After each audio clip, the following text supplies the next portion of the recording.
Well, it's definitely trending in that direction, Rachel, but here's the problem. Think about the people that were not All-NBA last year. Steph Curry, Kevin Durant, Kyrie Irving, all because of injury. Joel Embiid, because people left him off their ballot. Jamal Murray, because maybe the rest of the world didn't know about him yet. There are 5 players right there who weren't All-NBA. So I'm not saying it can happen, but it's a crowded field. It's a crowded field, but look, I said this before the bubble, that this was an audition for Donovan Mitchell when he went to the bubble without Bogdanovich, and he crossed his T's and dotted the I's and passed all tests. He proved to us that he's a #1 option, and I believe he will make an All-NBA team next season. Well, we'll get to watch it all play out. I want to get to this at the buzzer because, guys, Wizards general manager Tommy Shepard said on a conference call just in the last couple of hours that despite reports to the contrary, John Wall, according to Tommy Shepard, has not asked for a trade, and the franchise, he says, has no plans on trading Wall. Perk, what do you make of this whole situation? I don't believe it. I don't believe it. They can't just tell me the sky's green and the grass is blue, Rachel. I don't believe it at all. All right, guys. So much action over the weekend. The dust hasn't fully settled from free agency, but we still want your winners and losers. So, Jackie, we will start with you. Who is winning free agency? Oh, to me, it is most definitely the Lakers. You add Dennis Schroeder. You add Montrezl Harrell. I haven't read anybody that saw that coming. And then you add one of my favorite NBA players of all time, Marc Gasol, who I know is a little older. He's not going to, his three-point shooting's fallen off, but he's still one of the smartest, most savviest defensive players in the league. I picture him guarding Jokic for the Lakers when it comes time. I also love what Portland did in Atlanta. Those are my 2 runners-up. Well, Jackie, you're absolutely right. The Lakers are the biggest winner because of all the points you pointed out. But I love what the Celtics done, added Tristan Thompson to that roster and Jeff Teague. And then let's talk about the Phoenix Suns. They are winning big time, getting Chris Paul, adding a guy like Jay Crowder, adding another guy like Etwan Moore, who a lot of people don't value. I'm looking at this Phoenix Suns roster, and they look pretty damn good on paper also. The Suns are such an exciting team going into this next season. It's so refreshing for Suns fans who have seen that team mismanaged for a very, very long time to be putting the right pieces together both last season and now going into this season. The Portland Trailblazers, I don't know how they could have done better considering what their roster is.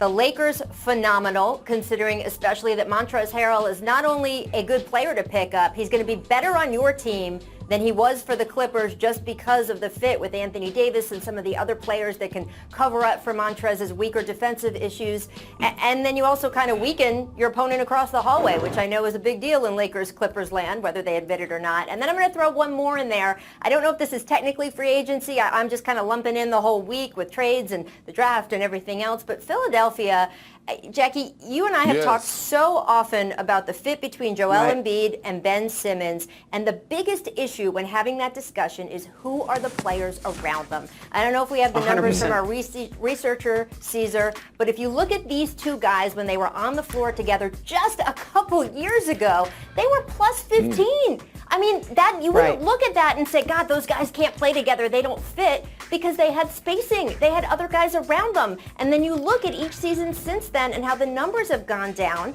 Well, they didn't change into different players. It's because of the players around them. So Daryl Morey did such a good job switching out the players around them. They're not there yet at an ideal roster, but the improvement, I think, is such a breath of fresh air for those 2 guys. They are in my winners category for the week at large. For the other side of the coin, though, Jackie, who are your losers?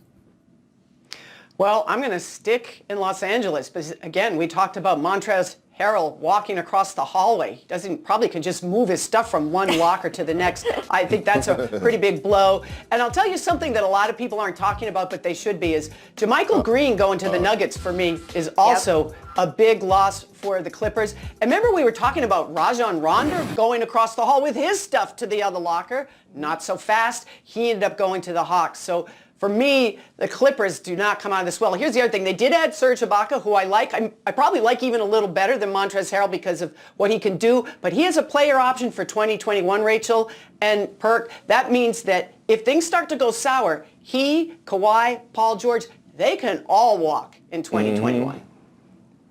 Well, my biggest loser is the Rockets. Here you got your two franchise guys asking to be traded right now, and you go out there and you sign Christian Woods. Look, Christian Woods is a good young player, but he's not moving the needle, and you let all these guys walk away and don't make any type of moves to make your stars happy, especially James Harden, to try to keep him. So right now, the biggest loser in free agency is the Houston Rockets. They're dropping the ball tremendously. But I would like to add one more thing. The Denver Nuggets are a loser right now to me because they lost Jeremy Grant, and I thought they should have did everything in their power to keep him, especially the way that he defends, his length, size, athleticism, and in the Western Conference where you need a guy like that to watch LeBron James, Kawhi Leonard, and all these athletic wings, even a Kevin Durant, and you let him walk away. I thought Denver really lost on that with losing Jeremy Grant.